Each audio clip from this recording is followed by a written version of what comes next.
Voy a hacer una pregunta retórica que podría tener una respuesta obvia. ¿Estudiar es un buen negocio? Y sigo, ¿Cuánto reditúa desde el punto de vista económico mantenerse dentro del sistema educativo formal? Es decir, a través de la escuela, eventualmente del liceo y finalmente la educación terciaria.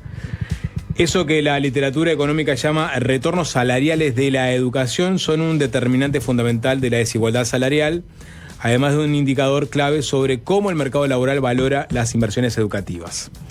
Recientemente, un estudio del Instituto de Economía, el IECON, de la Facultad de Ciencias Económicas y de Administración, encomendado por el Rectorado de la Universidad de la República, analizó precisamente este asunto, en particular los retornos salariales a la educación terciaria universitaria, y concluyó, entre otras cosas, que el mercado laboral uruguayo valora positivamente el tránsito por la universidad incluso antes de la obtención del título. Sin embargo, esto puede variar de manera significativa en función del género, del origen socioeconómico o el área de conocimiento a la que se dedicó el universitario en cuestión.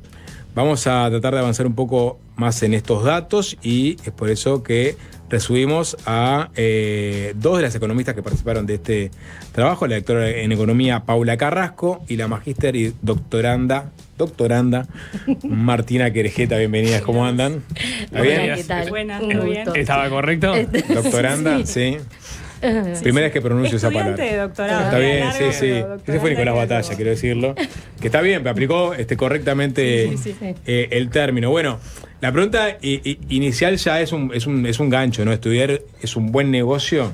Y la respuesta en la conclusión es que sí, pero obviamente vamos a, en el medio, desgranar un poco el trabajo que hicieron, ¿no? Capaz que vamos a dar un poco más de información respecto a qué es esto de los retornos salariales.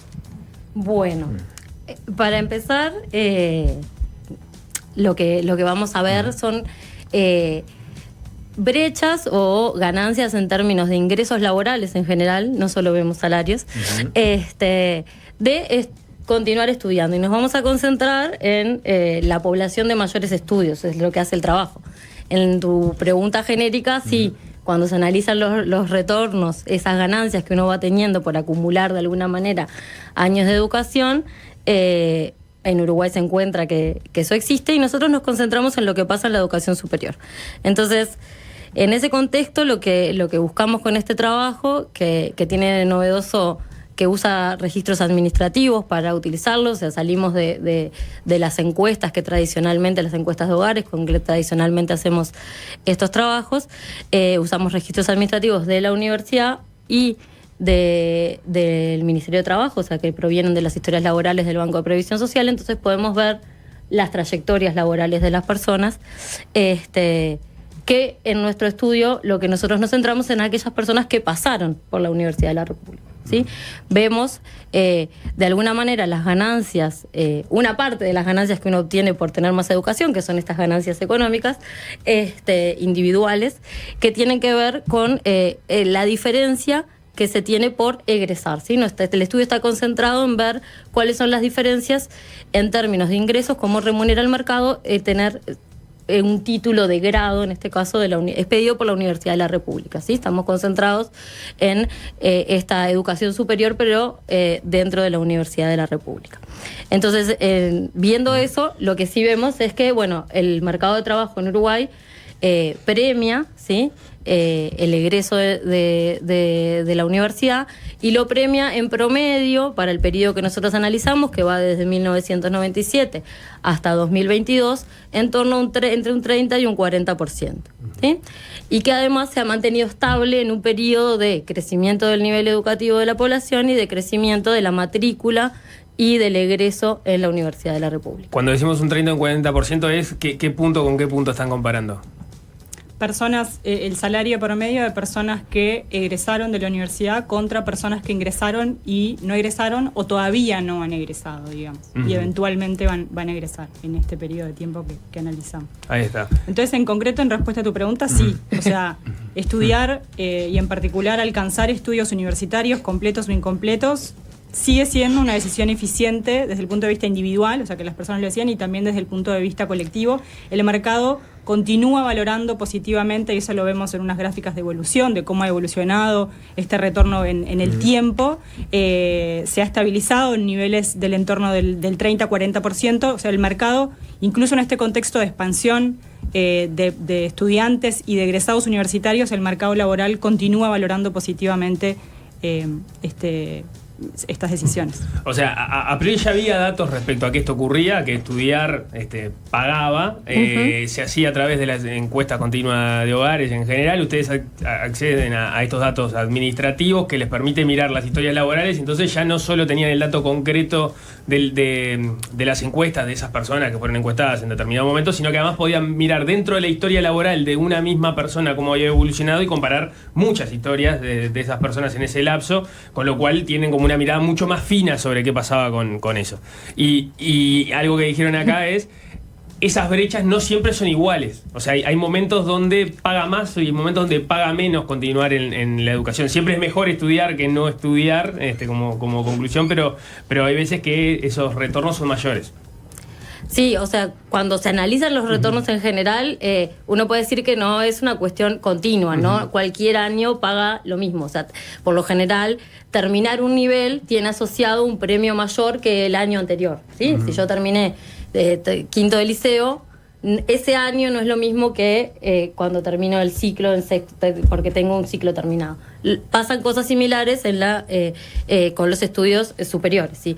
Los años, lo que nosotros vemos en una parte de esto, los años dentro de la universidad tienen un premio salarial cuando los comparamos ahí sí con los que egresaron de secundaria, sí, que es otra parte del trabajo, pero no llega a ser el mismo premio que para el que tiene el título de grado cuando uno egresa del mercado. Pero hacer un año de facultad ya te implica un mejor salario que solamente derecho al liceo. O sea, porque ustedes se detienen en ese intermedio, ¿no? Entre que egresaste del liceo, avanzaste en tus estudios terciarios y eventualmente egresaste. O sea, a medida que vas escalando, digamos, en los estudios, vas percibiendo mejor salario. Sí, nosotros en realidad el estudio sobre, ahora pasamos a esto, de cuánto de alguna manera incorpora en términos salariales un año más de ingresar a la universidad, lo hacemos para un grupo específico donde tenemos los registros. La universidad tiene los registros de egresos de secundaria y UTU, ¿sí? Entonces vemos quiénes egresaron y quiénes ingresaron a la universidad y quiénes no. Para ese grupo específico, que son las cohortes más jóvenes, ¿sí? Porque son egresados de secundaria hasta entre el 2012 y 2017, entonces vemos como un efecto de corto plazo, vemos que primero los que recién ingresan, o sea, el poner el pie en la universidad no necesariamente tiene un retorno positivo, pero sí años adicionales sin egresar pagan un diferencial salarial en relación a quien no pasó por la universidad. Entonces ahí decimos, bueno, hay una valorización por parte del mercado de trabajo de los conocimientos o habilidades adquiridas dentro de la universidad, dentro de esta formación superior, que hace un diferencial con no tenerla. Cuando hablamos del año de estudio, ¿no? Pienso para entender un poco cómo es la dinámica. ¿Es estrictamente la educación formal, la clase, o también ahí podemos decir que entran otras cosas, como por ejemplo los contactos que haces, la experiencia de vida que ganás? Digo porque capaz que en un año de educación hay muchas cosas y no necesariamente solamente lo formal, ¿no? Sí, nosotros controlamos por lo que podemos controlar, que es experiencia laboral, porque puede haber incluso el caso de personas que estén trabajando incluso antes de egresar, entonces controlamos por eso, controlamos por edad, pero bueno, digamos, controlamos por lo que los datos nos permiten. Obviamente capital social no es algo que esté disponible en los registros administrativos ni en las encuestas continuas, pero sí, obviamente, o sea, poner un pie en la universidad implica socializar con otras personas, acceder a contactos o a recursos que de repente antes no tenías, y eso es algo que también traemos a colación cuando analizamos las heterogeneidades según contexto socioeconómico, ¿no? En qué medida transitar por estudios terciarios te abre oportunidades y te favorece, digamos, una inclusión laboral que antes de repente no tenías. Pero volviendo al comentario que hacía Nicolás sobre ¿Cuál es el plus de lo que podemos ver acá, que tenemos los registros y las trayectorias laborales? Algo que no se puede ver con SH, que es una foto de un momento del tiempo, es justamente estas trayectorias. Y en una de los... la encuesta Perdón, la encuesta de hogares, que es una foto en un momento del tiempo representativa de toda la población, y nosotros la analizamos para varios años, pero no nos permite ver a la misma persona a lo largo del tiempo, que sí nos permiten ver los registros. ¿Y qué nos permite eso? Si bien nos tenemos muchas variables de control, hacer un modelo con efectos fijos nos permite justamente controlar por factores no observables de una persona, es decir, personas con distinto nivel de esfuerzo, con distinto nivel de motivación, etcétera, que puede estar influenciando tener o no tener determinados retornos. Pero incluso controlando por factores inobservables y explotando esta fuente de información súper valiosa, los retornos siguen alrededor de un 30%. Entonces, incluso los retornos siguen siendo significativamente muy altos. Digo, porque ahí, complementando un poco, o sea, uno podría decir, bueno, tenemos un sesgo porque los que se reciben son los mejores, de alguna manera. Los más motivados, los más esforzados. Entonces, en nuestro modelo intentamos controlar por eso, y eso es controlar por estas cosas que no varían de la persona, que estaban antes y que van a estar después, y ahí creemos que limpiamos por muchas de esos efectos que pueden hacer una diferencia de cómo te va después en el mercado de trabajo también. Pero una de las conclusiones igual es que avanzaste en los estudios terciarios, eventualmente te recibiste, pero la remuneración también va a estar condicionada por tu contexto socioeconómico previo, ¿no? Sí.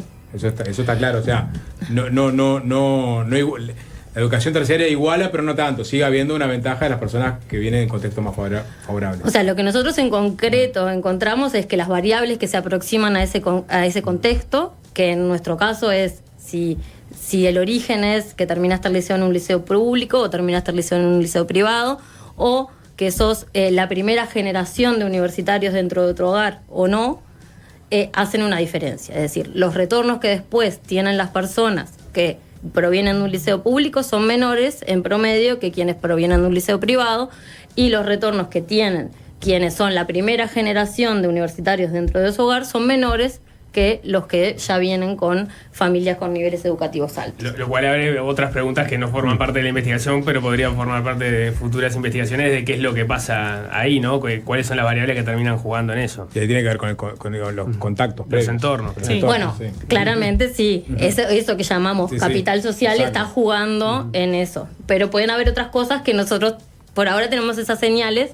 El objetivo es seguir explorando. Se abrió la agenda de ver cómo interactúan estos factores, ¿no? El barrio de residencia previo, la segregación residencial, cómo interactúa con las variables de clima educativo del hogar, esto que decía Paula, de si sos el primero en tu familia en acceder a la universidad, y de alguna manera aproximarnos a lo que vos decías del capital social. Entonces, ¿en qué medida todo eso interactúa para generar que, si bien todos se favorecen, o sea, todos tienen un retorno salarial positivo de acceder a la universidad y egresar, algunos se terminan favoreciendo en mayor medida. Para bajarlo a tierra, podemos decir que en promedio, si entran 2 personas a la UDELAR, una persona de un contexto socioeconómico muy favorable, una persona que fue a un liceo privado, que viene de un barrio costero, con buenos índices sociales, que probablemente ya tenga otros universitarios en su familia, y al lado tenés a alguien que está en la situación totalmente opuesta, es el primer universitario de su familia, viene probablemente del oeste de Montevideo, fue un liceo público, probablemente los dos mejoren por haber pasado por la universidad si no hubieran estado, pero uno siempre va a estar ganando mejor que el otro, en promedio. Sí. Esto tiene una limitación, que es que nosotros solo observamos a los que decidieron ingresar a la universidad. Entonces no estamos comparando con los salarios de los que no vivían en un barrio costero, que son primeros de generaciones, o sea, que los que están en barrios de contexto menos favorecido y no ingresaron a la universidad. No sabemos, si no hubieran pasado por la universidad, capaz que la brecha era mucho más grande y esto lo acortó, no tenemos ese dato. Exacto. Sí, o cuánto está ganando ese muchacho de Carrasco que no entró a la universidad, pero que también tenía ese mismo capital social, ¿no? Ese grupo no lo estamos analizando, entonces, digamos, es una limitación. O sea, los datos dicen lo que podemos decir, que es, bueno, entre los que ingresaron a la universidad, ¿cuál es el diferencial salarial de egresar? Y dentro de las distintas facultades, ¿no? Porque vamos al estereotipo cruel, si quieren, ¿no? Pero uno piensa que lo ves en los índices de empleo, ¿no? Uno sabe que hay algunas facultades que tienen un empleo muy bueno. Estereotípicamente puedes pensar en ingeniería si querés. Y después hay otras donde uno por lo general tiende a pensar que no están así. Y piensa en humanidades, bellas artes, piensa en algunas que no necesariamente están tan orientadas al mercado laboral como están las otras. Y ahí, ¿qué pasa cuando estudian y van al hilo fino de cada una? Bueno, nosotros lo que hicimos fue analizarlo de manera agrupada, ¿sí? Considerando seis áreas en las que agregamos artes y humanidades, ciencias sociales, los que son los STEM, ¿sí? O las ciencias de la naturaleza, economía y derecho y lo que tiene que ver con la salud, ¿sí? Entonces agrupamos varios servicios, ¿sí? En nuestro que agrupan carreras además, entonces lo que vemos es diferenciado entre esas áreas cómo son estos retornos promedios, que hablábamos del 30-40% para todos en el periodo. Bueno, ¿qué pasa cuando lo vemos por servicio? Y ahí sí vemos un gradiente bastante heterogéneo entre lo que pasa en estas distintas áreas, donde claramente las áreas de la salud son las que obtienen un mayor premio de alguna manera salarial por el egreso en este promedio, y donde tenemos en el otro extremo las disciplinas que están vinculadas a artes y humanidades, donde tienen un menor retorno del egreso.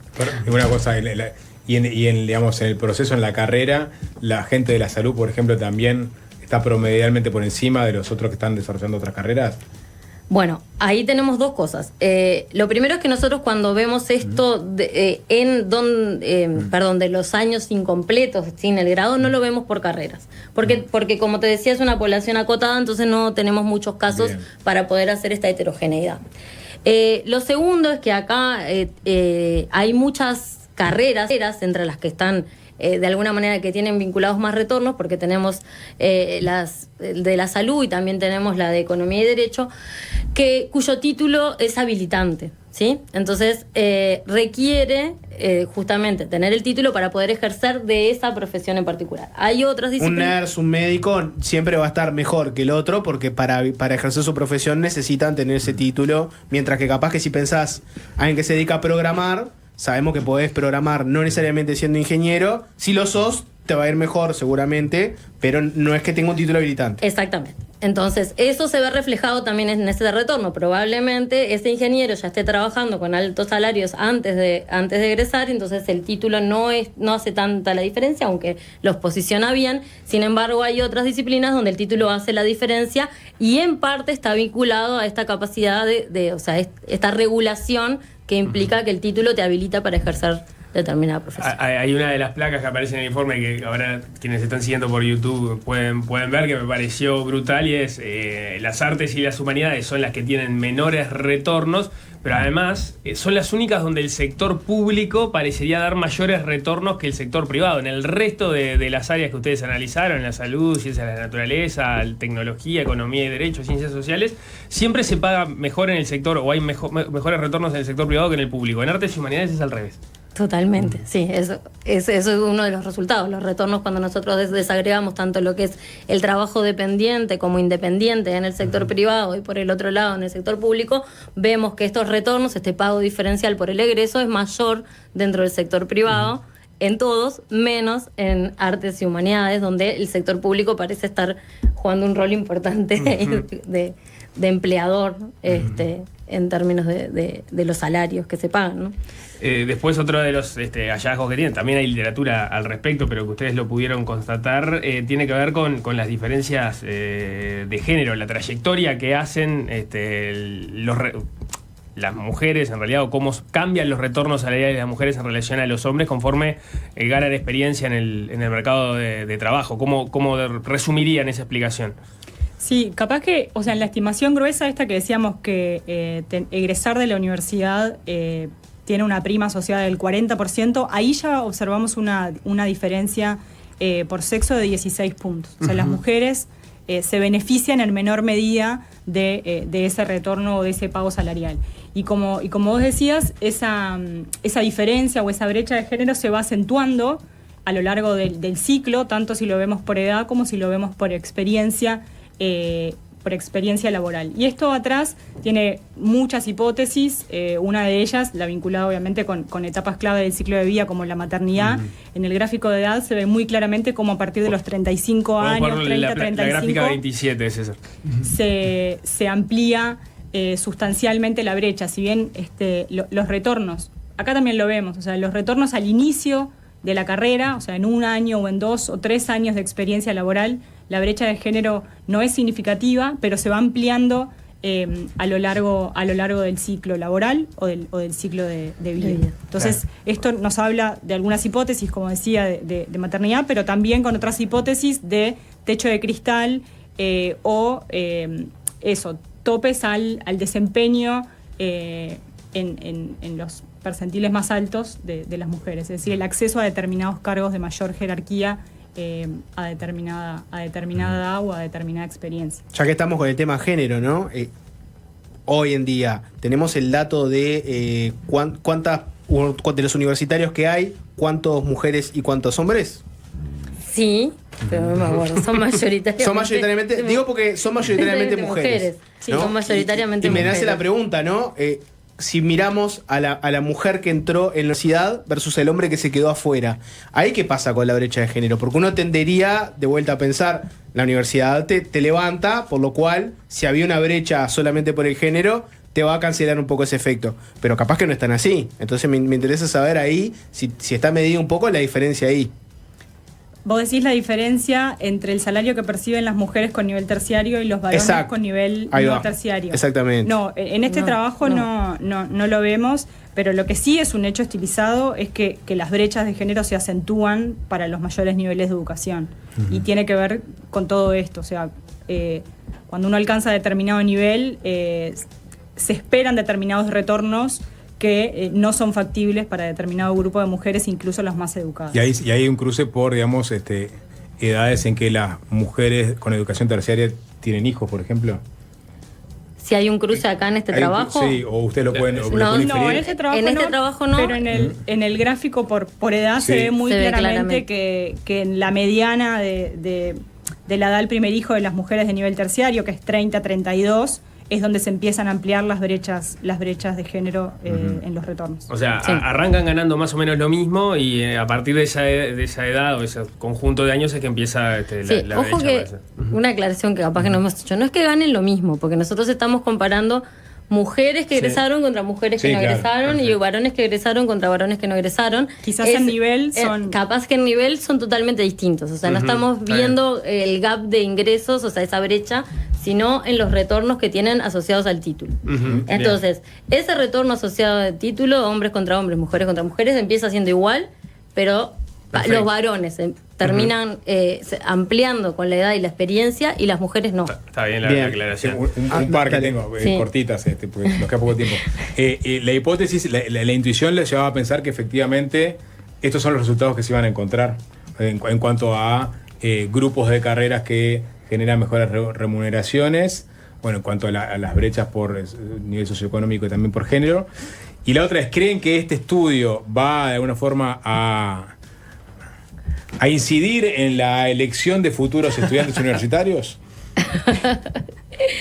Bueno, voy por la parte primera. Si era lo que íbamos a esperar, en términos de las diferencias por área en particular, alguna evidencia previa mostraba que podía venir por ahí. La evidencia internacional está bastante acorde a lo que encontramos. Entonces, esas heterogeneidades eran esperables. Después, si esto es información útil o no para quienes van a tomar la decisión, creo que puede ser una información más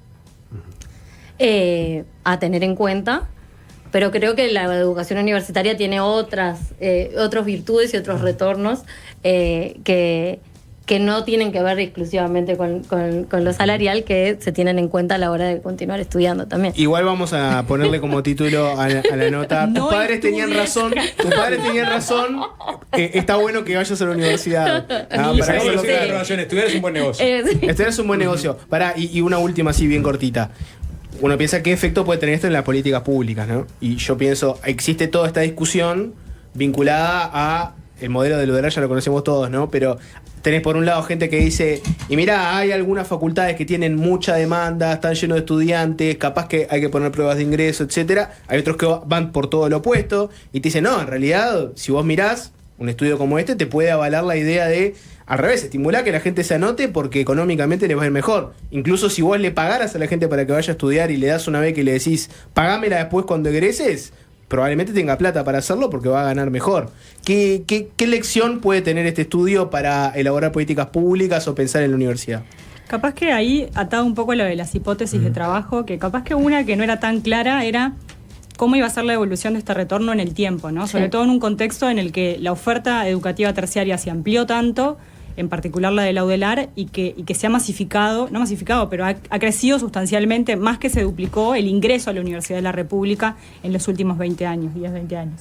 Entonces, no teníamos a priori una hipótesis sobre cuál iba a ser la evolución de ese retorno en el tiempo. En particular, la oferta-demanda, si aumenta la cantidad de egresados de manera tan sustantiva, uno podía llegar a esperar que los retornos iban a caer, y no es lo que encontramos. De hecho, lo que encontramos es que se han estabilizado, o sea, han crecido y se han estabilizado en un nivel de alrededor del 30-40%. Entonces, yendo un poco a tu pregunta, sigue siendo una decisión eficiente desde el punto de vista individual y desde el punto de vista colectivo, en la medida que el mercado todavía está dispuesto a incorporar o sea, la demanda de trabajadores calificados ha sido suficiente para mantener estos retornos en este nivel tan elevado. No han caído conforme ha aumentado la población de egresados. Ustedes tiran ahí algunas hipótesis o apuntes de, por ejemplo, bueno, pensar en esquemas de becas o políticas que sostengan a los estudiantes en la educación terciaria, es algo atendible. Incluso también buscar títulos intermedios como una posibilidad, lo ponen arriba de la mesa porque entienden que eso también tiene un retorno. Bueno, eso puede ser una motivación. Lo que nosotros decimos es, con la otra parte, que vemos que mantenerse dentro de, llegar a la universidad y mantenerse dentro de la misma genera beneficios. Entonces decimos, bueno, las políticas que acompañen esa trayectoria serán bienvenidas, y la ampliación de esas políticas también, por un lado.